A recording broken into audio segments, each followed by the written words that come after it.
পাকিস্তানের এমন সহজ ম্যাচ পরাজয়ের কারণে দর্শকরা যেমন হতাশ, তেমনি হতাশ প্লেয়ার থেকে শুরু করে সাবেকরাও।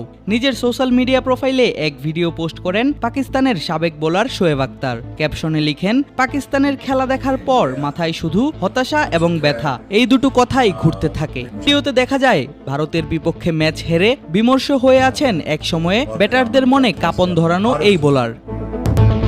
প্লেয়ারদের নিয়ে সমালোচনা করেছেন পাকিস্তানের সাবেক অধিনায়ক ওয়াসিম আকরামও। তিনি বলেন, পাকিস্তানি খেলোয়াড়রা মনে করে তারা ভালো না করলে কোচ বরখাস্ত হবে, তবে সময় এসেছে এবার কোচকে রেখে পুরো দলকেই সরিয়ে দেয়ার। এক সময়ে ম্যাচ ছিল পুরোপুরি পাকিস্তানের পক্ষে। বাবর রিজওয়ানদের ম্যাচ জেতার সম্ভাবনা ছিল 92%, যেখানে ভারতের পক্ষে ছিল মাত্র 8%। সে জায়গা থেকে ম্যাচ হারা মানতেই পারছে না পাকিস্তানি ভক্তরা।